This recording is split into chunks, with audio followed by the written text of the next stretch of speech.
anyway? Schmutz? Yeah, schmutz. I think it's Yiddish. We're It's live. schmutz.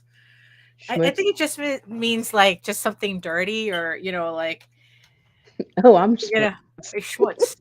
Oh, All there we go. right. Dirt, yeah, dirt or a similarly unpleasant substance. Ah.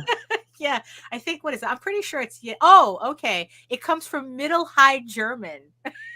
Oh, well, that works. Right, there we go. Good. All right, you ready for Learn this? some, no, but go ahead. We All learn right. something new every day. Good morning, everyone. It is May 8th, 2023, Uh, and you are watching the Rage into the vlogs. oh my goodness. Mm, What is it? It's Monday, right? it is Monday. It Oh, is Monday. it is Monday. Okay, I just have to, yeah, because I have to make my post-its again. I don't have my post-its anymore. But okay, it's Monday. It's Monday. So I guess we should do this then, right? We absolutely should, but I've got to get back in screen Oh, because okay, there my we go. children are messaging me like freaking crazy right now. All right, Well, you ready for this? absolutely not. Go ahead, hit it.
Woohoo! Good Oh, morning. good. Good morning. Good morning. Oh, look at you all backlit. I Is the know. fire still in the background? No, they This- must have put the fire out because the smoke has all cleared. oh, okay. Now that would have been very, dramatic to have, it's like, oh yeah, Well, I all mean, it's things normal. Louisiana. You never Everything's know. normal here. Oh my goodness. So yes, good morning, Nita. Good morning. So did you get good sleep at least? Did you get Dude, did I you get crashed. I bought Oh, some that's good. freaking indica strain THC edibles, and when I woke up this morning, I had a handprint on my face. My thumb was like embedded Oh, into my fucking jaw, and it was all the way across my face, and it took almost an hour for it to go away. So, wow. Well, but yay! but in a strange way, that's good because at least you finally got Yeah, sleep. it's the Um, first time I've slept since we've been here. why? Yeah. So it's like So, for everybody who's who's tuning in right now, the king of the armadillos is back in the hospital again, and Nita is keeping tabs. You know? Oh my goodness.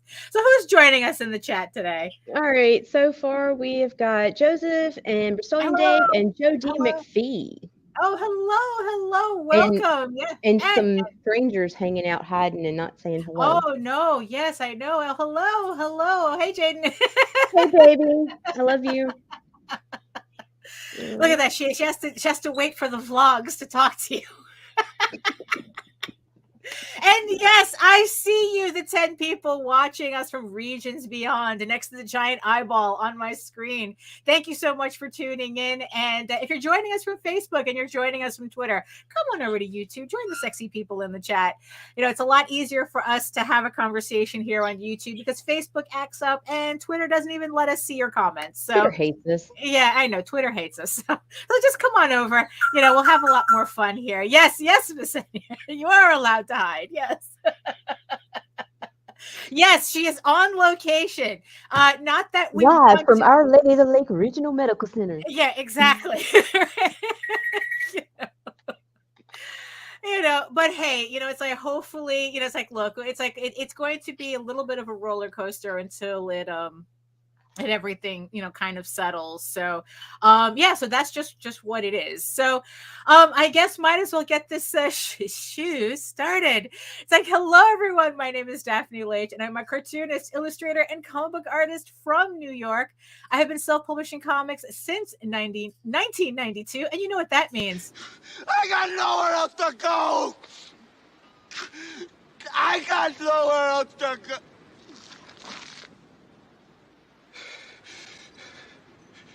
I got nothing else. That's definitely a mood lately. And I am known for the furry fantasy adventure Tall Tales returning to Kickstarter very soon. So keep an eye out for that. Link in the show notes below to sign up for the pre-launch page for Tall Tales, or So I Thought, the first full color Tall Tales one-shot coming to Kickstarter. Hit the notify me button so that you get notified when the campaign goes live. And I am also known for my medieval fantasy soap opera drama, Eagle Raven, Heir of the First Unicorn, which also returns to Kickstarter with issue 7 coming later. I think later this year, somewhere during the summer. I haven't decided yet, but it is coming back though. I still have to finish it. And in the meantime, speaking of Kickstarters, remember that we have a 10% coupon at Gemini Comic Supply. Use our code RAGEN10 to save 10% on your next Gemini mailer order, which I'm gonna have to place soon. Looks like, I didn't know that I could go through 1,000 bags and boards as quickly as I did. But yes, you can, not only can you buy packing supplies at Gemini Comic Supply, you could also buy bags and boards as well. Look, you need them, I need them. You don't even have to be running a campaign. I know you have a messy ass comic book collection that needs cleaning. So save 10% on your next order of bags and boards using our coupon code RAGEN10. In the meantime, you can read both my comics online at Tall Tales, TAILSonline.com, and eagleworks.com, EGOWORKS. And you can also check out my videos on how I make my comics here on YouTube at my channel at Daphne Lage, Lage Art, which also simulcasts through the Indie Comics Network. And to tell you more about it, here's Nita. My name is Nita Lanning. I'm a writer, vlogger, blogger from Southeast Louisiana. I am the producer of the Indie Comics Network, which you can find at indiecomicsnetwork.com. And and we have .com. shows and stuff and comic books and whatever the fuck else we feel like talking about. Right, at the time. exactly. And as you can see, nothing stops us from running one of these shows. We'll be doing this shit in McDonald's if we have to. Exactly. So, by the way, speaking of my YouTube channel, so I am Tech6789. I am now 4 away. I lost a subscriber. Could have been a bot that got purged out. Who knows? I lost a subscriber, but I'm still 4 away from reaching 1,000 subscribers on my YouTube channel. Yeah, I know. It sucks. Without Jake. Yeah, I know, but you know what? Look, we do what we have to do. It's like, look, it's all good. It's still 996 people. We're still just below the population count of Vatican City. So, that's still a lot of people. But also, just to remind everybody, tune in today at 4 o'clock, where I will be premiering a brand new remastered version of the Eagle Raven issue 1 video comic. I did an original one a couple of years ago. I finally was able to redo it, and it's completely remastered. Not only with more music and more sound effects, but it's also me reading the dialogue too. I love it. So I'm extremely happy with it. So yes, if you ever I was wanted to know, surprised. me too. I I was mean, too. it's not that I doubt you. Don't get me Okay. wrong. But it was like when you were telling me, I'm just sitting there and you're doing it by yourself. I'm like, oh man, so cringe, so Well, cringe. But it well, really wasn't. It turned out really well. yeah, but you know what? It's like, yeah, there's, yeah, you know what? I was having a good time. I had to record it twice, but it was worth it. The second time it came out so much better. So I was really happy because I turned my Well, you microphone. turned your mic around, so Yes, I that did. usually helps. But yeah, so I will be doing a live premiere at 4 o'clock. I will be in the chat. Just I don't know if anybody wants to watch the video. We can all watch the video together. So yes, if you ever wanted to know what it was like, what it's like having me read my comic to you, hey Good Tyler, morning, Tyler. join me at 4 o'clock today, and we can watch the video together. And of course, and if you want to see more videos like that, make sure you hit the like, subscribe, and the notify me button so that you get notified whenever any of these videos go live on either of our channels. Really, so I'm really excited about that. Like I said, I was having a fun time doing the voiceover. And it's just so here's the funny thing too, because also it reminded me of somebody who had contacted me thanking me. It's very easy, Poor Dave. Should we tell him that I just make up titles? Well, only because we always we have no idea what we're talking about until usually we get on here. But marketing always comes up, so it That's just seemed true. appropriate. That's true, yeah.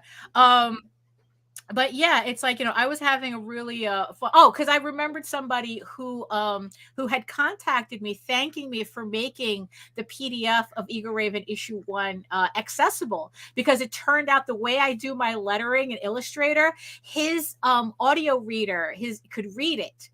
So he is a visually impaired person, and it's like, and he uses an audio reader, and the thing was reading my comic out loud to him.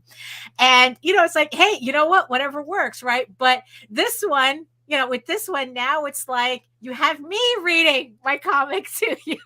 So And I love it. I think it's going to be fun. I think so. So again, 4 o'clock today.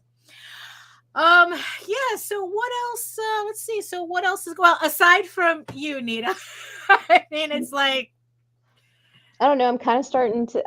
The group is still open. I've been okay, looking through. We've got a whole bunch of stuff coming out. Unfortunately, I don't have the right USB port, so I can't really talk about too many right now. right, I do know that Rob Multari has 3 days left on the Nightwolf campaign.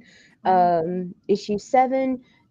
Tina and Rodney Fike are delaying the launch for Roadkill Rampage right, 4, partially due to personal issues, and then partially due to the fact that C is sick and I've been distracted. So since I work for them, it kind of put a hinder on things, but it's only delayed a month. We still are going to put it out there regardless of the situation.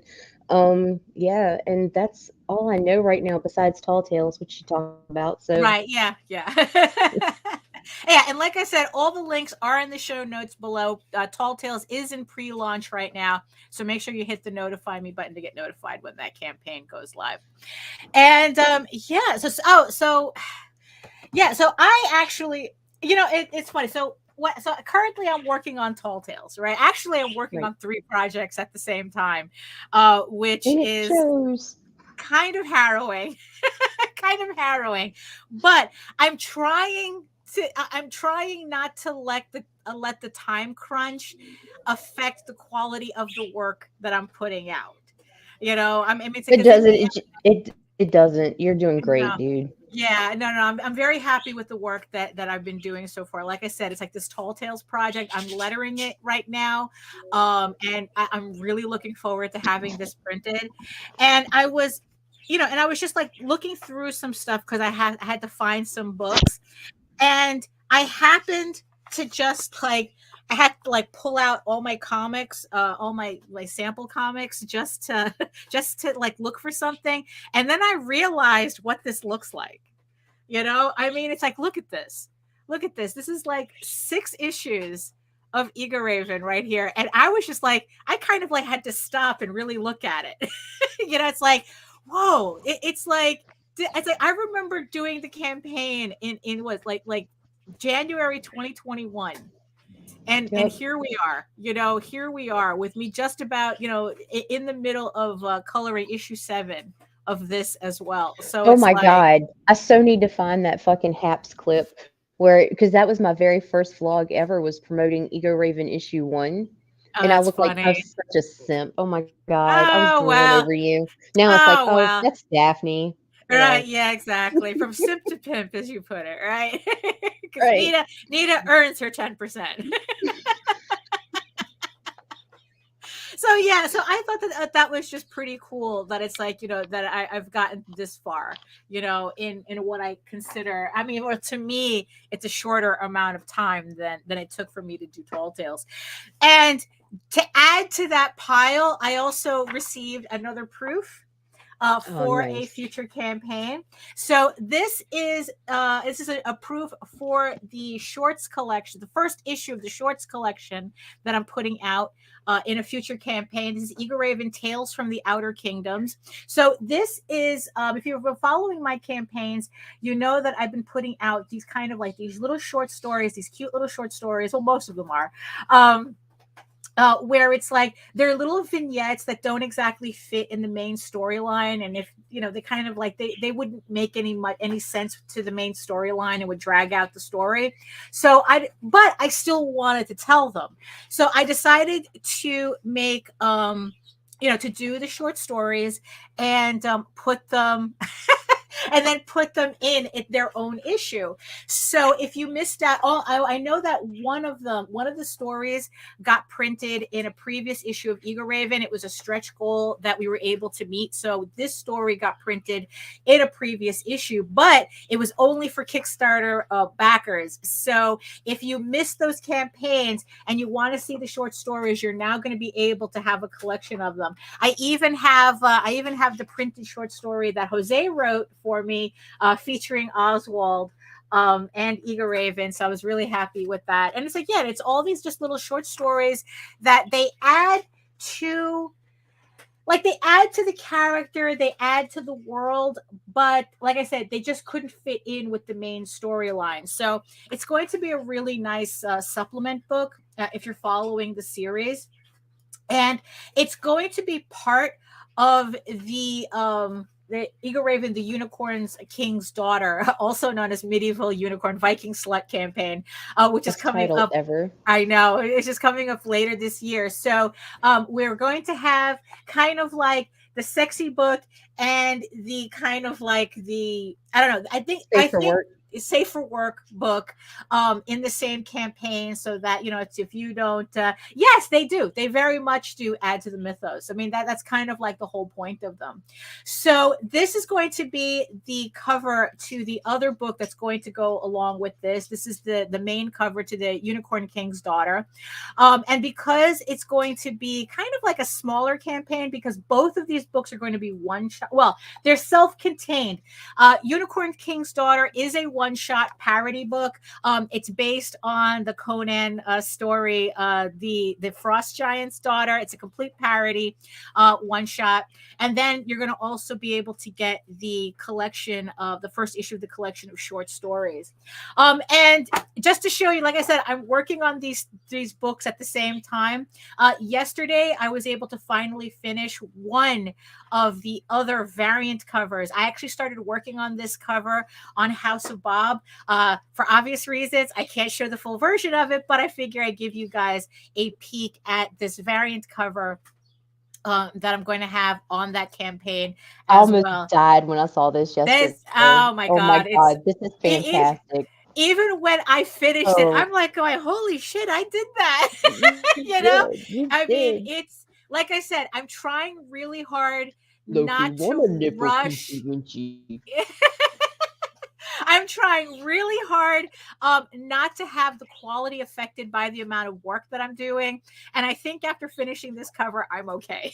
You're fine. Although the other one is, this one looks really good as well. Honestly, I think all my books are looking real. I mean, look, even the Tall Tales book that I'm working on, I think that a lot of people are going to be surprised how that looks, once it's done. I mean, I'm just looking forward to it. So yeah, so this is going to be one of 3 variant covers that I'm going to have on this next campaign later this year. So if you want to make sure you don't miss out on that campaign, because technically it's going to be the first really mature, strongly mature audiences / adults only Eagle Raven campaign, with the exception of this book that's going to be also available at the same time. So in that same campaign. So this is the proof. It's done. I'm really happy with it. I just had to tweak a couple of things. But yeah, just seeing all my books together like this. I mean, now look at that. Look at that. I love that. I love how that works. And when you're done, you're gonna have so many, you're not even gonna be able to hold them up like that. Yeah, no, for real. Because what we're talking about, like 15 issues Morning, and 2 Glenn. hello Glenn. 15 issues, 2. I mean, it's just going to Hi, be Nick. a lot. Hey, Nicholas, just going on. So it's just it's just very exciting, very exciting. So speaking of the Tall Tales book, so this morning, I realized that the book is the story is 40 pages. But I realized for this to match the other books that I'm doing, I needed to put in some kind of like end papers or something like let me see, let me get the latest. Let me get Peacekeepers here. So it usually has like these starter pages, before you get into the main story. And I realized I have to do that, put that together for the one shot, for it to look correct, because it's going to be a perfect bound book. It's not going to be a like comic format. It's going to be a perfect bound book so that it matches the oh, absolutely. Absolutely. Actually, it would be more like the Little Mermaid. It's like, I've got who's it's and what's it's galore. I got thingamabobs. I got plenty.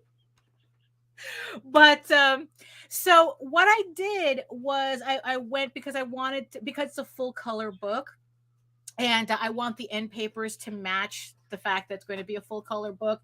I decided to break out some of these Dover collections. Like, if I don't know if they still make these, but what it is that these are copyright free like images that you can use on anything. And so I have these knights, but although I might use some patterns from this one, I just haven't decided.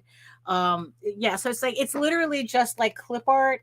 And then this one has like some color designs as well, that probably I'm going to choose one and design something for the book. But here's the thing that I thought that everybody would be interested in, especially, like if you want to kind of like zhuzh up your stuff, but you want, but the thing is, though, it's like you don't want to spend, hello. You don't want to spend money or like try to figure out, it's like, oh, is this copyright free or whatnot, which let you in on a little secret. When I put together the first Eagle Raven, right? So when I put together, I really, really wanted to use the Unicorn in Captivity tapestry in this, because it's like this piece of artwork is such was such a it left such an indelible mark on me the first time I saw it in person, which you can see it at the cloisters here at the Met. And I really wanted to use it. And I ended up using it anyway. And I go, look, it's like, I hope I can use it. I hope I don't get a cease and desist or anything. I really, really want to use it. Well, turned out I could, because the Metropolitan Museum has something called open access at the Met. And what this is they pretty much reproduced most of their collection of artwork for you to use copyright free for anything. And So what it is, so it's open access. Everything is it says here, it was introduced in February 2017. The Met introduced open access initiative, which makes all images of public domain artworks and basic data available from its collection for unrestricted use under Creative Commons. So if you're looking to want to use a very specific piece of artwork, you actually can. So here is I put a link to it in the show notes. So you go to the online collection. So as you can see, it'll tell you can use, so like you could take this image and you can use it for anything. For whatever you need it for. So you go to their online collection, and then like everything, it has everything here that, like I said, their entire collection. And luckily for me,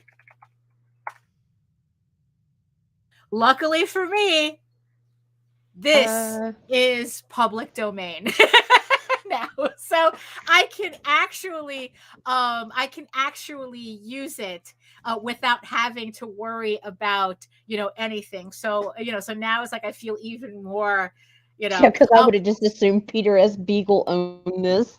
Oh, right. I know, right? I mean, it's like really, which, yeah. So the funny thing is like on a little side note. So they named this The Unicorn Rests in a Garden, right? For the longest time, this piece, and I have the book.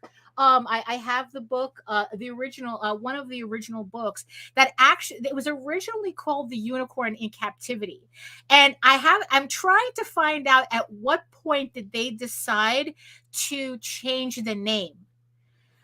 Because it's like I said, I have an original book from the Met that calls it The Unicorn in Captivity. But for like a little while, I began to notice that now they call it The Unicorn Rests in a Garden. Well, because they can't call it The Unicorn in Captivity. No mortal can captive a unicorn. Well, you see, that's the funny thing, because if you actually read what this tapestry is supposed to symbolize, technically it's not captive. Because it's like the unicorn can obviously, like, you think that delicate little chain can hold the unicorn? Do you think that it can't just walk over that fence? No, she's willingly submissive. Right, exactly. That this unicorn is being willingly submissive. Exactly. Considering that it was a wedding, this was made. Yeah, exactly. It was always in captivity, but like this would. Yeah, I know, right? Look, I was concerned. A cease and desist can come from anywhere for the strangest of reasons, So, yeah, but like I said, that's just a side note, though. So I got a little distracted, but I was just really happy that I could use this this piece in my work without having to worry about it. So I just thought that this was something interesting for everybody to take a gander at. If you wanted to like I said, if you wanted to like spruce up your stuff a bit, just go to, and it seems that there's a lot of other museums that also do this as well. Let me see. I think, yeah, like here, because they have like here peer organizations, Cooper Hewitt, the Art Institute of Chicago, Cleveland Museum of Art, National Gallery of Art, the Smithsonian Institution. So, like head on over to these other websites as well and see if they have something similar. And I just think it's just a really cool archive to have at your fingertips, because it's like, because it's like, it's right here. It's like, you got to think of it. It's like, this is our culture, our collective culture. It's like, why shouldn't we be able to use it as we wish, right? So I'm just really glad that the Met did this and all these other museums did this, and I just thought that it would be fun for everybody to know it as well. Like I said, I was special jacking that piece for my screensaver. Yeah, I know, right? That's kind of like how it felt. No, now you can just do whatever, you can find your now favorite. I gotta find something else because I don't feel like a rebel anymore. Right, yeah, but yeah, I just thought that this was something interesting for everybody to utilize. So like I said, the link is in the show notes below with this. Hold on, let me get a little sip. But yeah. Oh, and here's the thing too.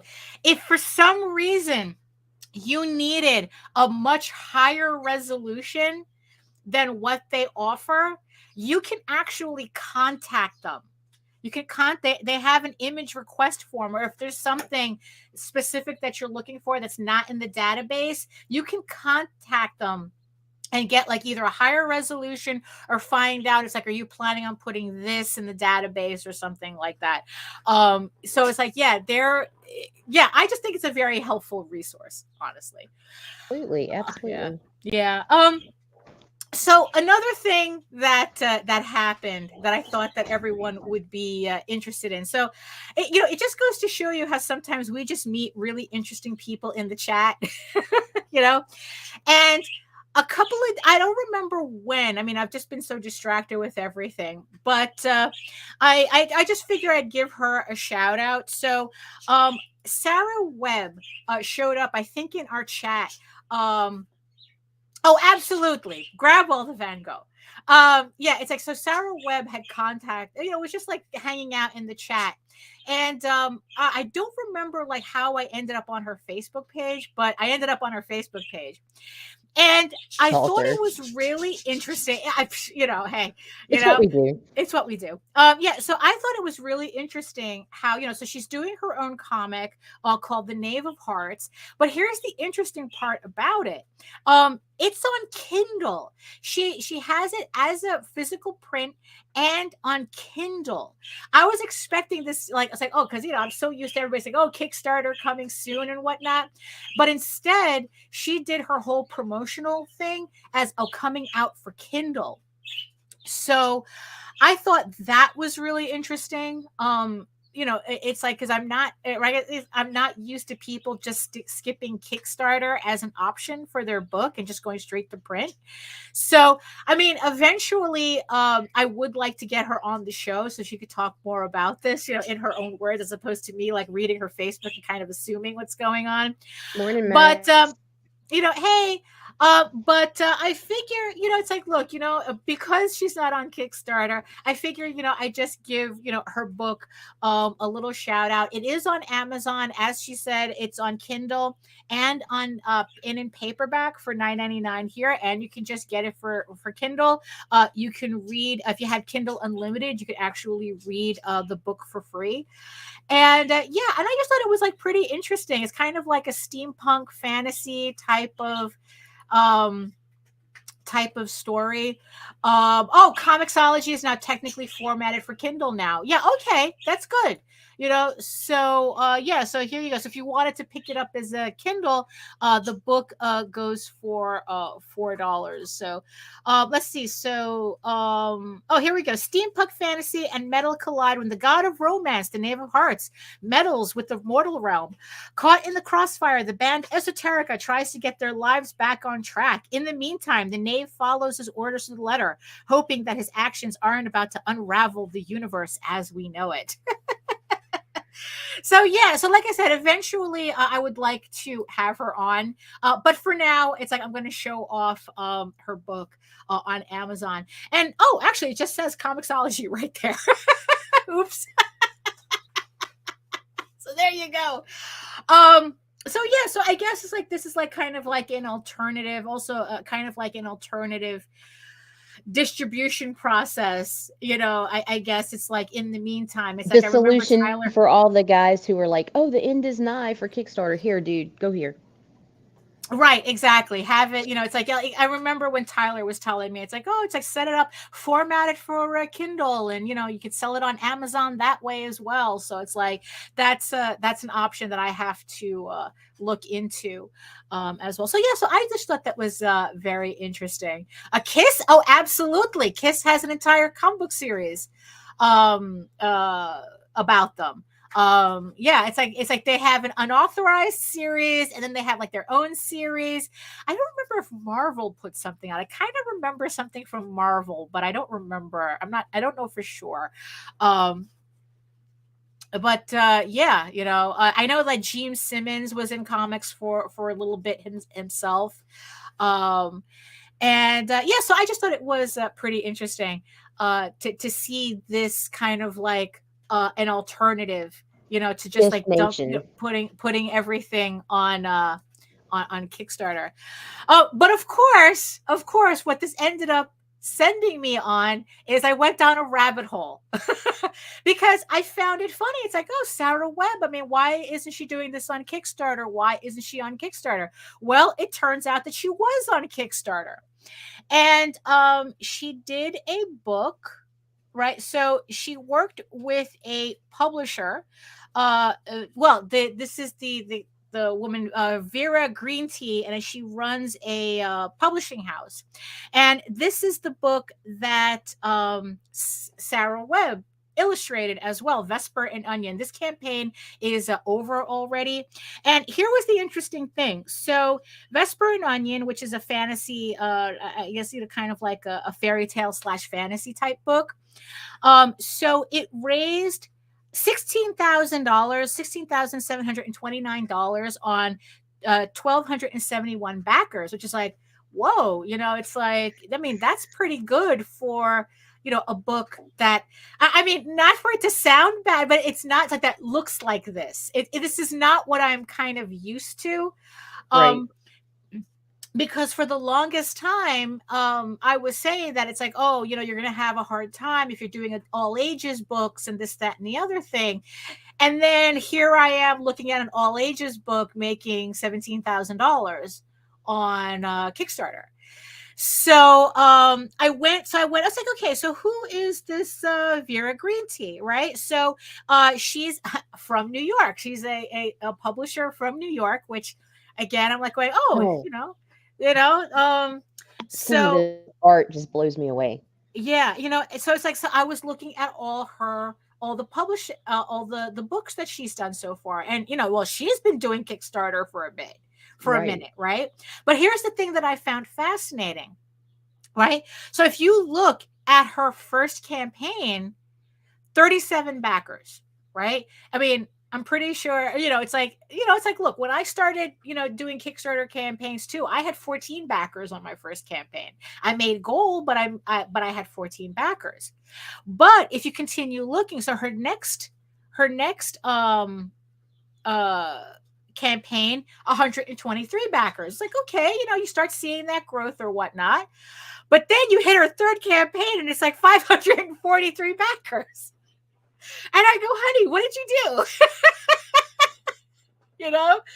So, and then it's like you continue looking through her campaigns, and she manages like 400, 482. And then there's this jump to 717, 866 backers, 657, then 524. Then it's like she jumps to 1,300 backers. And as you can see from these thumbnails, and from what I like looked into the campaigns, these are pretty much all ages books. Yeah, and that's wild because that is a struggle for nearly everyone. Right. This is the 1 in a million. Yeah, but here's the thing. I mean, it's like, yeah, I mean, if we really like I said, I'm only going by the initial numbers that I looked at when I did like the top 200 most funded books. And like I said, it's like, except for one, which was a Calvin and Hobbes in Dutch collection, none of the books were considered all ages. It's like they had their fan bases that they were all long run series that finally produced a collection on Kickstarter, and their audience came from wherever it is they came from onto Kickstarter to support them. So yeah, so it's like, so it was just really nice to see this book. I mean, it's like these comics making the kind of money and backer count that it is. So it's kind of like, oh, there is hope. I mean, it's like not everything is kind of like the usual suspects that we keep talking about. Look at me funding, not a nipple in sight. Right, exactly.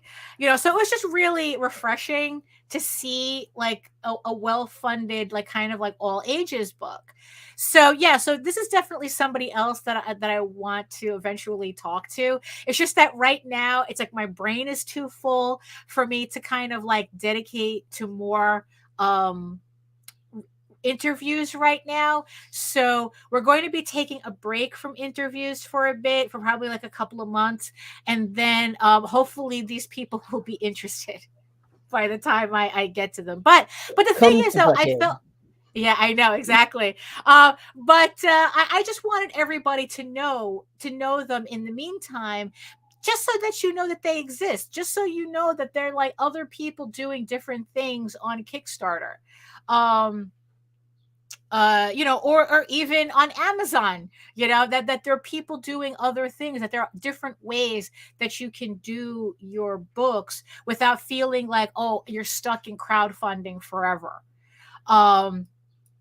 So that was like pretty interesting. And then this wasn't related to this rabbit hole, but the other day I had come across another. Actually, this was like a Facebook ad, but I remembered seeing this other campaign. It was a previous campaign that they did, and this one also really fascinated me because of the whole thing that I was like going back and forth. It's like, oh, does anybody give a shit about illustrated novels? It's like, am I going to have a hard time? It's like, it's like when I finally put out my illustrated novel, which is the Eagle Raven Cult of the Wolf Witch, and also the other book, Whispers to Eros, which is, they're both going to be kind of illustrated novels, or at least hybrid novels, right? And I came across this campaign. Right. So now this is a little different. It's not exactly what, we're doing here as a collective. This is not a comic book series. This is actually a series of romance novels, but they're illustrated. So, and of course, the number here really intrigued me. 2,000, I bet it did. Yeah, 247 backers, raising $381,000. Not too shabby, right? Not too shabby. So, so what this is, it's a collection of romance stories, fantasy-based romance stories by a bunch of different authors. And I guess these are the main. They also run a podcast that I was listening to the other day, and it's like kind of like a completely different realm. It's like, now the thing is, though, this is also what intrigued me, is that this is a collection of erotic fantasy short stories. So, so maybe that's the reason why it's raising 300,000, maybe not. Nipples in sight. Right. Well, yeah. Well, but in text, though, in the text, not in the artwork. That's the dark, funny wet, thing. moist cavern. So I mean, it's these beautifully formatted books. I really, I really had to give them this beautifully formatted.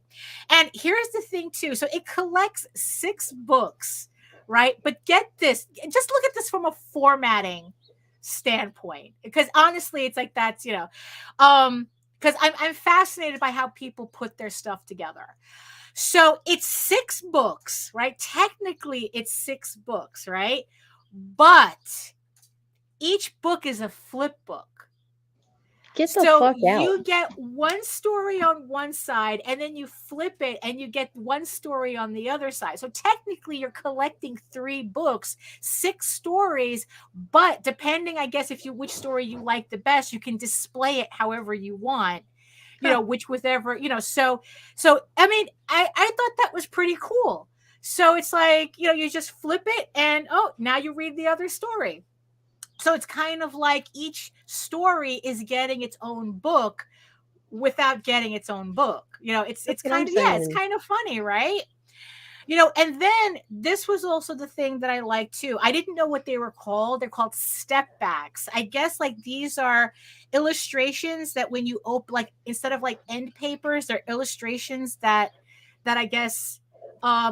In the romance fiction world, they only focus on email lists. So most of these ladies have big email lists. Yeah. I think that that's what's going on here too. I really do, because it's like the name of the company is called Bonkers Romance, which is a funny Bonkers Romance. I'll show the previous campaign that they did. But I mean, look at this, the slipcase. Look at how beautiful this is. Right. But this is the part that I really found intriguing, right? Is that they have these vellum inserts. Like the book has some illustrations in it, but they have these full color vellum inserts that you could literally like, they either like, they're see-through prints that you could just tuck in the book, and it I would kind love of that like, shit. I mean, I thought that was really, really fascinating. And Yes. it's like, oh, and my brain just like, oh my God, could I do this and blah, blah, blah. And this, that, and the other thing. And I could do this and I could do that. I mean, it's like, so you can get like these different like vellums. You can get the set. So you could insert them into the book. And I guess they also have adults only versions of the vellum set too. To insert into the book. To insert into the book. So it was, yeah, exactly. So, I thought that was really interesting format wise. I mean, it's like, because it's like, look, printing, it's like printing black and white is always going to be significantly less expensive. I'm not going to say cheaper, less expensive than Right. doing a full color book. But this is a really interesting alternative to that.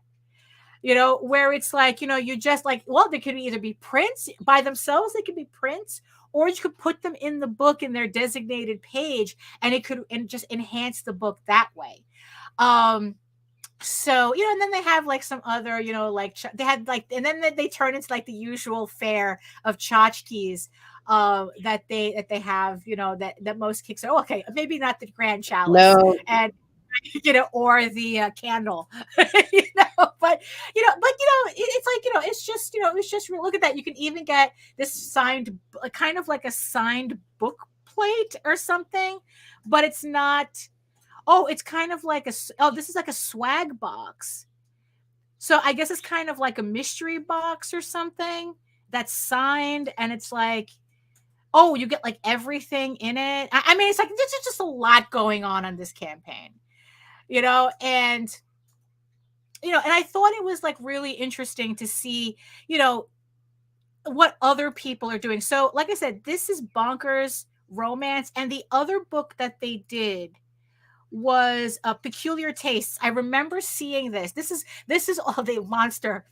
I love this image. Yeah, it's like, so these are for all you monster out there.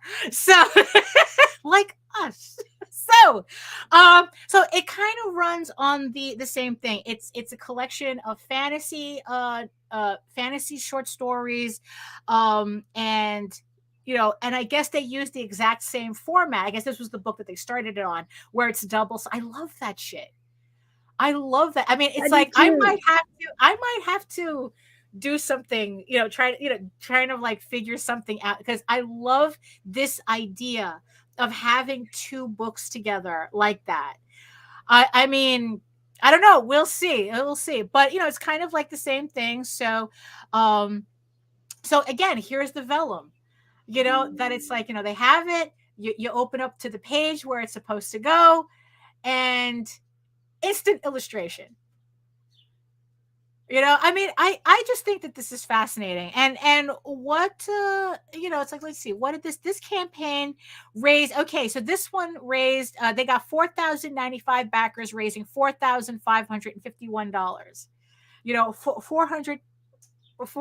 $400,000 ish. I mean,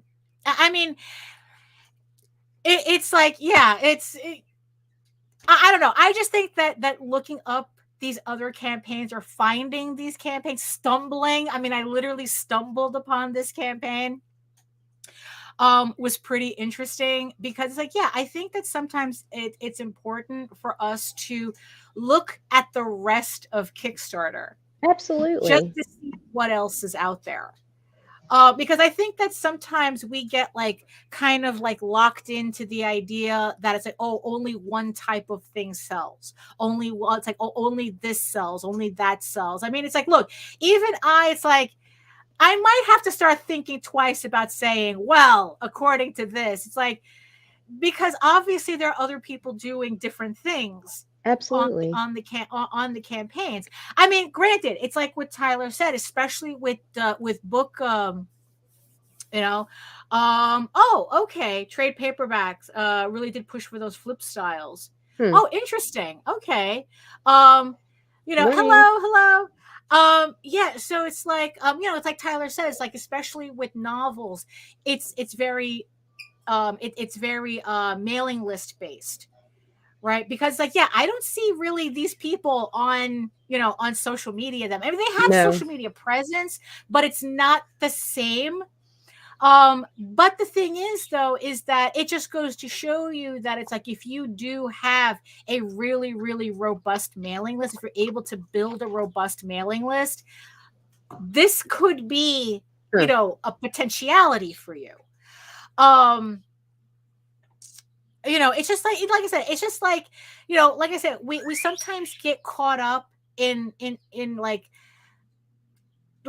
very specific things. Like I said, this type of book sells, that type of book sells, don't bother doing this type of book. And and in the end, it's like, look, it really does depend on how you build your foundation. It's what we've been talking about in the last previous shows. You really have to build your foundation for anything else to work properly. I mean, it's like, and also here's the thing too. I mean, because it's like, we were just there was just something that came up in conversation with Jose, where it's like he was talking to a couple of people, right? And he goes, "Oh, why don't you put your book on Kickstarter?" And the answer that he was getting from these other people, "Oh, I did Kickstarter already, and I didn't do well." And the thing is, though, it's like, okay, so why don't you put your thing back on Kickstarter? And it's just funny to still see people who think that, oh, if you fail at Kickstarter once, yeah, that the whole 1,000 dedicated fans, yeah, that's kind of an idea that's old as a tale as old as time, right? If you can get 1,000, how does it go? Like 1,000 dedicated fans to spend $100 a year on you. Like, that's all it takes. You can make a living off of those 1,000 dedicated fans. If all they have to do is spend $100 a year on you, and you're golden. The trick is getting that 1,000 dedicated fans. That'll do that. But the thing is, they think that, I did Kickstarter once and I didn't do well. And it's like, right, that's why you need to do Kickstarter again. Because because if it's the one thing that I'm seeing from this campaign, from my campaigns, from Rob Multari's campaigns, from anybody who's doing like that long haul, right, is that the more you put out Kickstarters, the more that builds your audience. It's like, yeah, it's like, look, I went from 14 backers to my highest was 178. Just by being consistent on Kickstarter. It's like, yeah, like every couple of months I'm putting out a campaign. And this is also the trick too. You have to be consistent. If you're just like putting out a book, making $12,000 on Kickstarter, and then you're not putting out another campaign until like a year and a half later, it's gonna be a little slow going for you. Let's just put it that way. I mean, it's like, yes, is doing campaigns tiresome? Yes, they are. Is it a lot of work? Yes, they are. But the thing is, though, it's like, if you are looking to build to build your audience on, using that Kickstarter foundation, you have to be putting out campaigns regularly. You have to be, putting out your issues, as much as you can on Kickstarter, because you got to build that momentum. Now, of course, conversely, if you put out too many Kickstarters at the same time, oh no. You want to put out just enough to be popular. You don't want to be a whore. Well, yeah, because it's like, yeah, but you see, the thing is, though, that there is a fine line.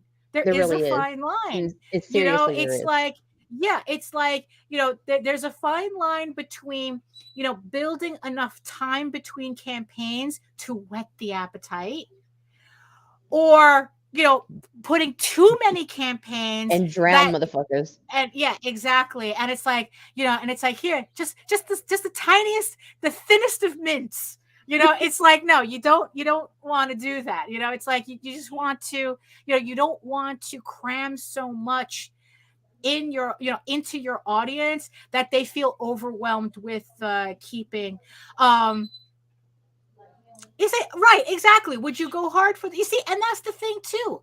It's like, look, there's no guarantee. It's like, look, I've been doing this since the campaign since 2021. I mean, well, actually a little earlier than that. But oh, what do you think is a good number of campaigns a year creator should do? Maybe 4. That's what I think. I think quarterly is good. Yeah, it's like, because at least that's quarterly. I mean, honestly, it's like I think anything more than that, I think you have to be sure you have a robust I think any more than that, audience. and you get real serious, that's when you really start to see backer fatigue in Kickstarter. Right. Like, You know, you really and do. yeah, and because also I think too is that and also here's the thing too. We were talking about, because I know that on your show we were talking about trade waiters, right? And Right. that's the thing too, because it's like, it's like, because if you probably push too much, then you're going to turn those people, it's like, you know what, I'm going to wait until the trade comes out instead. So that's probably, it's like, I can't really, like, I can't really dedicate myself to all these individual issues coming out so quickly together. So I'll just wait for the trade. Right. So I guess it depends on what you're trying to cultivate.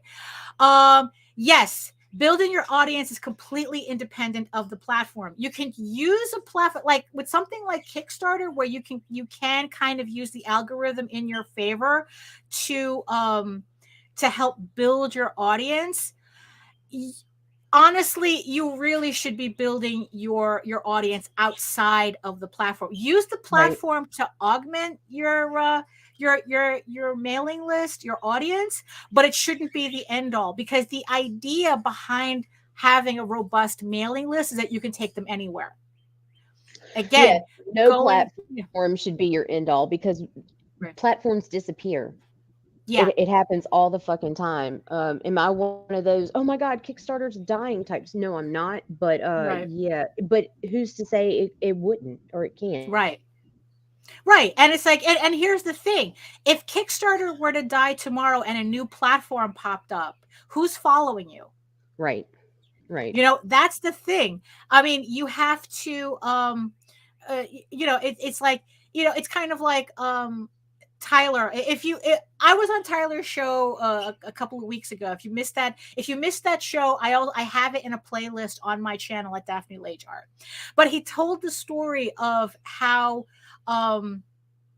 he was working for a publisher as a creator, and the publisher went under, and they wouldn't, and it's like, and even though his series was unfinished and he was willing to finish it for the people who supported him so far, his publisher refused to give him the mailing list, refused to give him the list, so that he could contact those people directly. So what are you going to do? So it's the same thing with Kickstarter. If Kickstarter were to die tomorrow, who's following you? Kickstarter is not going to give you a list of the people who followed your campaign. The Kickstarter is not going to give you any of that information. So you have to, just like Patreon won't, just like Facebook won't, Facebook holds your audience hostage. I mean, that's the thing. Facebook wanted you to bring all your audience to Facebook, only for them to say, okay, now you'll be lucky if you can reach 10% of your own audience that you built. So it's like, yeah, so your audience has to be built separately from the platform, because the platform is interchangeable. You should be able to go to any platform and have your audience follow you, not the other way around. It's like, I can remember that tweet the other day. Oh, bring your own audience, bring your own audience, bring your own audience. How am I supposed to bring my own audience? You have to build it, and they will come, right? So you have to put in the work to build your audience. The platforms are not going to do it for you. Are some of them easier to build an audience on than others? Yes, but you still have to build it. Right. They're not gonna hand your audience to you. You have to find your audience. I mean, shit, not even publishers want to find your audience for you anymore. They want you go to a publisher and you're like, okay, what's the point of me going to a publisher and they want you to promote yourself? Yeah, it's like, if I have to do everything myself, I might as well be self-publishing and not have to split the money with them, It's like, but that's kind of like a different story. I mean, it's like, actually, that's more of a conversation like Jose usually has on Sundays. So, so if, yeah, well, yeah, but the thing is, though, it's like your audience is always going to be segmented. But the thing is, though, what you have to figure out how to do is how to get those giving like one space for those segments to meet up, Right. if possible. Like your website, like, And it's a that's hard why, conversion. Nobody's yeah, saying it's easy. It yeah, is that is the right. actual fucking grind in the Right. business. It's like, look, not going to San Diego affected us in a way that there were people who only bought our stuff at San Diego Comic-Con. Didn't matter how many mailing lists, website, whatever. No, I want to buy your stuff at San Diego Comic-Con. I can't help that. So it's like you have to kind of like work with the audience that will work with you, kind of. I mean, if you have people that you only see at conventions and they go, nah, man, I don't want to be on your mailing list, I'll catch you at the next show, then you either go to that show or you miss out on that sale. I mean, that's just kind of like the reality is that you're not going to have 100% conversion on a mailing list, like on these different things. There are people that no matter what you say will only buy your book on Kickstarter. Right. They will only buy your book on Indiegogo. They will only buy your book on Crowdfunder. It's like and the thing is, though, it's like, okay, well, I'm not on those platforms, or I do one platform over the other.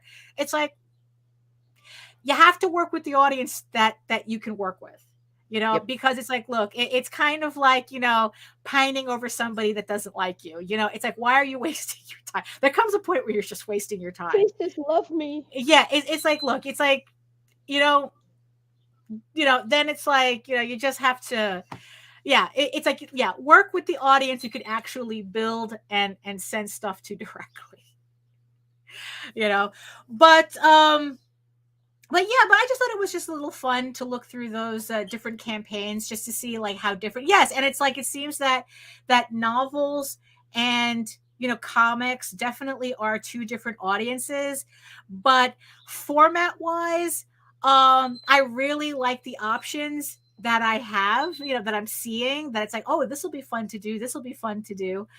And to see whether I can get a comic book audience to they buy. do have varying audiences, but they Yeah. also, comics and novels also have a decent crossover, more so than comics and games. Mm-hmm. Right. Well, that's true. Yeah. Yeah. Like, I'm more likely to cross over with, like, but you know what? I'm doing the novel anyway. I'm doing the 2 novels anyway. So I'm definitely going to find out firsthand how this is going to work. Because it's like, look, the stories just happen to be novels. That's it. It's like, I'm not going to convert a novel into comic book format just to cater to a demographic that, it's like, no, the story works best as a novel, so I'm putting it out as a novel. This story works best as a comic, so I'm putting it out as a comic. The trick is getting both to come together. But hopefully people like the idea of like the video comic. And it's like, the next one I want to do is finally do the audiobook. This kind of like whetted my appetite to finally do an audiobook for the Silk Rose prequel. So we'll see how those go, because like that might be the little crossover, especially after we were listening to the ElfQuest radio drama. We should totally do that again. Yeah. Well, Allison needs to catch up with us, so we gotta get Allie in a StreamYard and do this. Yeah, exactly. So there's a lot of options. There's a lot of options, for all of us out there to try to raise awareness and get that and build our audience. So I don't know, I just find it very exciting. It's like when I see stuff like this, it's like I find it very exciting and very encouraging. And and very, I don't know. It just makes me want to just go upstairs and record more audio stuff. But I actually got to draw comics. I got to finish lettering Tall Tales because I want to get that proof out. I want to get the file to the printer by Friday so I can get a proof out. Yeah. So it's like, so that way I'll feel good about having the proof done, with the campaign coming up. So, yeah. So yeah. So you know what? It's like, yeah. So I got to get back to work. So. How about you, Nita? How about you? So any final thoughts on this? Do the work. Yeah. Just do the work. That's it. That's it. And stop complaining. And stop making me complain about people complaining, because then there I you look go. like a Yeah. hypocrite. and also like, expand what you're looking at on Kickstarter. It's like I said, it's very easy for us to get wrapped on one thing, or why, like, oh, only this, only that, only the other thing. But it's like, you know what, there's a bunch of other things on Kickstarter. Don't get so far out there you get lost, though. Yeah. Focus on things that are going to be relative some way, shape, or form into what you're doing, because it's a vast world out there, and you're going to get distracted. You're going to lose track of your work. But yeah, no, that's true. That's true. It's very easy to get distracted. But that's why it's like, I felt that, what I could, like, what I showed, it's like, okay, I can incorporate this somehow. Absolutely. You know what? There was something that I think it was Ryan Holiday that posted on Twitter the other day. Let me see if I can find it. Let's see. Did he say it's like? I think I don't know. That pretty much that the thing, when you're looking at something, always keep in mind this one question: what am I going to do with this information? So hopefully that'll keep you from getting too lost in the details. It's fun to look at these campaigns, but in the end, it's like, what am I going to do with this information? How is this information relevant to me and the book that I'm doing and the work that I'm doing? How is this relevant? And then, you take what you like, leave, behind what doesn't apply to you. And, and it's just like, okay, let's work. Let's go work. So were those your final thoughts, Nita? Just do I don't really have thoughts right now. I'm kind of an empty vessel. Right. Okay. I gotta get to work, though. Are you wearing a CDC shirt? Okay, so like, check it out. Center for Devouring. For what? Devouring cookies. Oh! Oh my goodness! But very appropriate for what we're in, right? Yeah, you know what? I would wear that shirt too to the hospital. I'm gonna wear the shit out of this shirt. Well, as always, I'm pretty sure everybody, good vibes to see. It's like, let's send all the good vibes to see Nita and hope that they get out of the hospital soon, and like, kind of like stretch out that distance between hospital stays. Yes. Oh my gosh. Yeah.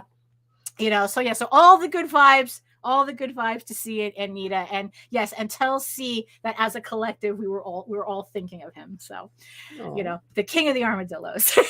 He's never gonna live that down, No. Oh my God. So I would like to thank everybody in the chat for joining us today. It's kind of like we're all over the place Monday, but you know what? I hope you all had a good time. Thank you so much for the 6 people who stayed behind and, and watched the full hour. Thank you so much. Yeah. Thank you so much. Like I said, I hope you got something out of it. I hope, check out the campaigns and the stuff that I showed. Again, everything's in the show notes, including the Metropolitan Museum of Art archive, for you guys to check out. That's all in the show notes below. So I hope that's really helpful for you guys as well. So if you want to learn more about me and my artwork and everything else going on, including all of my upcoming campaigns, head on over to my main portfolio site at egoworks.com, EGOWORKS, where you can find links to all of my galleries and social media sites, but I mostly post to Facebook if you're interested in seeing sketches and current work in progress and live time updates. And remember that you can see you can come over to YouTube at my channel at Daphne Lage, Lage Art, to see all my previous videos, all my previous live streams, and catch me on Wednesday from 4 to 6 p.m. on my own channel for my own drawing live stream. 2 hours of drawing and rambling for everyone to enjoy, for almost the whole family to enjoy. Which also simulcasts through the Indie Comics Network. So pick your poison, but make sure you subscribe to at least my channel, because I'm just 4 people away from 1,000. And I really, really would like to hit that milestone. It would be nice. It would be very nice. And remember that you can read Eager Raven, Air the First Unicorn also for free at my website as well. It updates every day from Monday to Friday. We're already on issue 2 on the website, or you can or if you're feeling impatient, you can download the first 16 pages of Eager Raven as a free PDF for you to check out before the next campaign goes live. But if you're feeling more of the furry persuasion and you want more of a Lord of the Rings type of adventure, you can follow the link over to Tall Tales, TAILSonline.com, and not only can you read the first 20 issues of Tall Tales for free, you could also read the current story arc that's uploading now, Tears of the Mother, uploading Monday through Friday as well on the website. Remember to catch me at 4 o'clock today when we're premiering the Eager Raven, Air the First Unicorn issue 1 video comic. You know, it's like I'll be in the chat. You know, we can you can all have opinions. You can all have opinions on all the different voices I slightly try on it. But you know what? We're going to have a fun time. I'm really proud of the way this video came out, and I really hope that you guys enjoy it as well. So thank you so much for joining us today on this beautiful Monday, at least on my end. Anita's end, there's fires in the background. So, you know, who knows what's going on over there. And like I said, all the vibes to see to him to get better and get back home as quickly as possible. So, in the words of the ancients, eat your food, moisturize, mind your business, and do the work. Because when you actually do the work, you never have to fake your accomplishments. Trust me, guys, it's worth it. The work is hard, but it's worth it. We'll see you guys later.